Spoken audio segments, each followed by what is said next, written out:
You're lying in bed. Everything is fine. And then, without warning, your brain hands you a problem. A conversation from 3 days ago that maybe came out wrong. A decision you made last month that might have been a mistake. A scenario that hasn't happened yet and probably never will.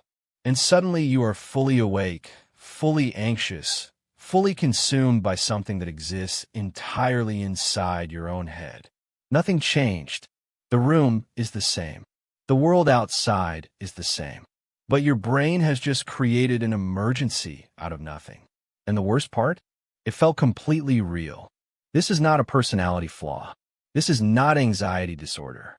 This is one of the most common, most exhausting, and most misunderstood things the human brain does. And once you understand exactly why it happens and what it is actually trying to do, you will never be ambushed by it quite the same way again. Let's start with the most important thing. Your brain is not trying to torture you. It genuinely believes it is helping. The human brain has a built-in system, one of the oldest parts of its architecture, whose entire job is to anticipate threats before they arrive, not to respond to danger, to predict it, to run simulations of possible futures and flag the ones that look dangerous. This system does not wait for evidence. It does not require proof. It fires based on possibility, on patterns, on the faintest whisper of something that might go wrong. For hundreds of thousands of years, this was survival. The ancestor who lay awake imagining what might attack the camp before it happened, who rehearsed the bad outcome in advance, was more likely to survive than the one who waited for the danger to arrive. Anxiety, in its original form, was not a malfunction. It was an advantage. But here is where the system breaks down in the modern world. The threat prediction system in your brain cannot reliably tell the difference between a real threat and an imagined one, between a lion outside the cave and a conversation that might have sounded slightly awkward, between actual danger and the thought of danger. It treats the simulation the same way it treats reality. The same stress hormones, the same elevated heart rate, the same urgent, consuming focus. So when you lie awake running scenarios about something that hasn't happened, your brain is not malfunctioning. It is working exactly as designed.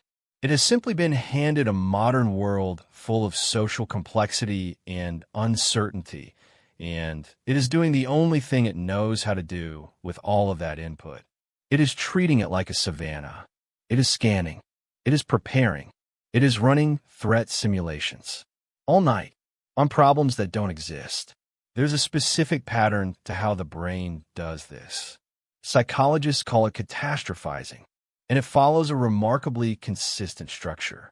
Something small and ambiguous happens. A message left on read. A slightly different tone in someone's voice.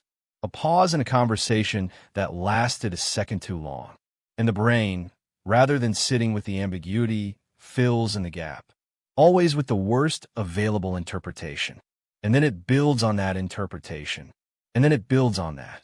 Until you're lying in bed, fully convinced of a catastrophe that started as nothing. The brain does this because ambiguity to a threat prediction system is itself a danger signal. An uncertain situation is an uncontrolled situation. And an uncontrolled situation might be about to go wrong. So the brain resolves the uncertainty the only way it knows how, by deciding what the worst outcome probably is and preparing for it. It would rather be wrong about a disaster than unprepared for one. And then there's the layer that almost nobody talks about. The brain doesn't just create problems randomly. It tends to return to the same themes, the same fears, the same categories of worry, over and over again. This is not coincidence. The problems your brain manufactures most reliably are a map of your deepest unresolved fears. The person who keeps catastrophizing about relationships is not randomly anxious. They're carrying an old wound about belonging and abandonment. The person whose brain creates endless work disasters is not simply a worrier. They are running a deep program about worth and failure. The content of the imaginary problems is not random noise. It is signal. It It is your brain pointing in the only way it knows how at something underneath that has never been resolved. So what do you do? Because understanding this is one thing. Stopping at 2 in the morning is another. The single most effective thing, the one that research points to consistently, is not to argue with a thought. The brain is very good at arguing. If you try to convince your brain that the catastrophe isn't real, it will simply produce more evidence for why it might be. It is not looking for debate. It is looking for safety.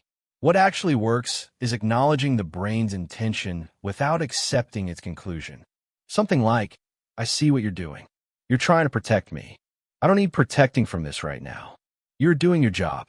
But this one is not a real threat. You are not fighting the system.